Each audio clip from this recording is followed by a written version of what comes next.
overthrown as the king of Babylon, Darius the Mede took over.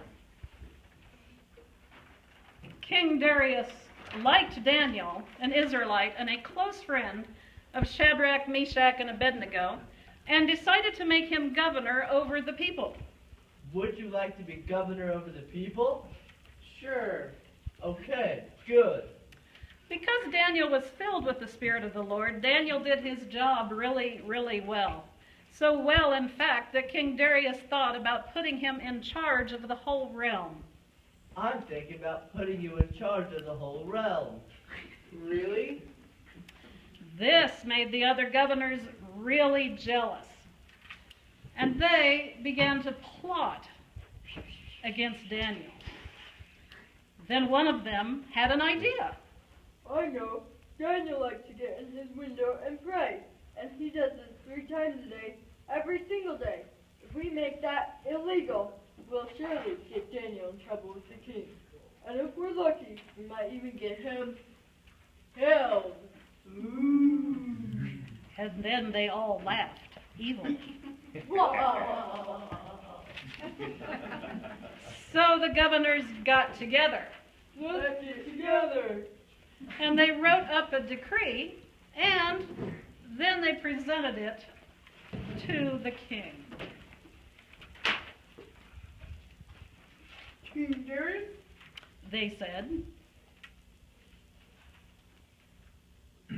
We've got an idea. Let's make the people depend on you fully. So if any man should ask anything of God or man, let's throw him in the lion's den.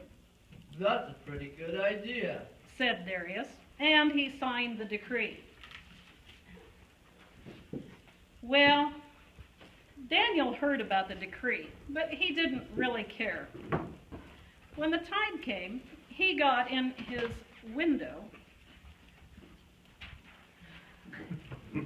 and he prayed. Then the governors saw this and they realized that their plan had worked perfectly. So they went to the king.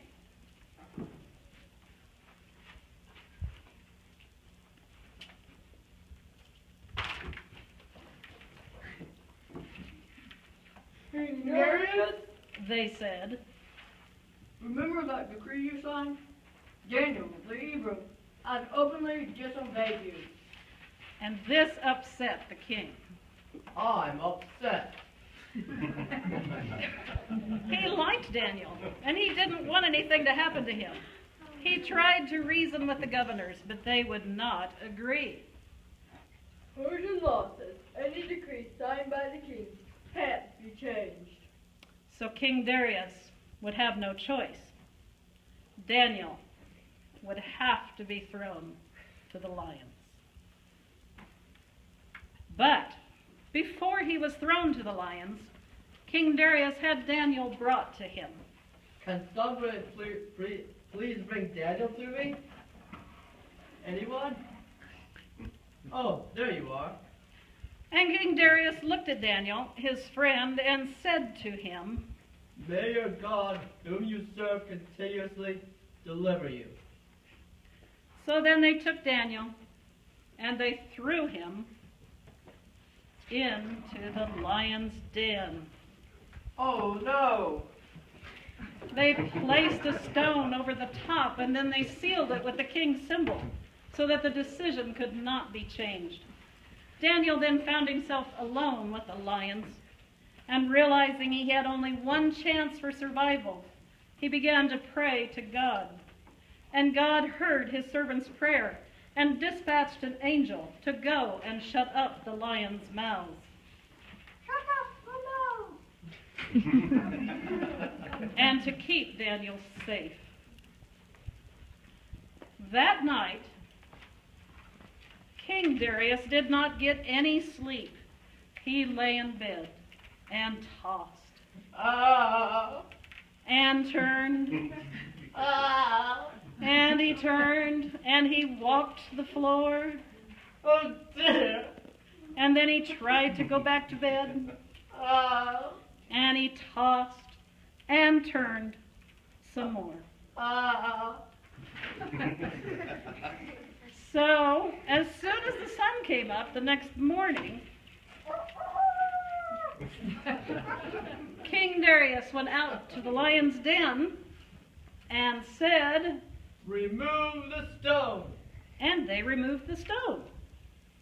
And he looked down there, and Daniel was just standing there with those really big cats. God had delivered him. And then the king ordered Daniel to be brought out of the pit. Bring Daniel out of the pit. And they did. But he had the governors thrown in. Uh-oh. And they were thrown in along with their wives and their children. And the lions had a good meal after all. So after that, King Darius made another decree. In every domain in my kingdom, man shall fear the God of Daniel, for he is the one true God, and his rule shall never end. He delivers and he rescues. He works signs and wonders, and he has delivered Daniel from the mouths of the lions. The end.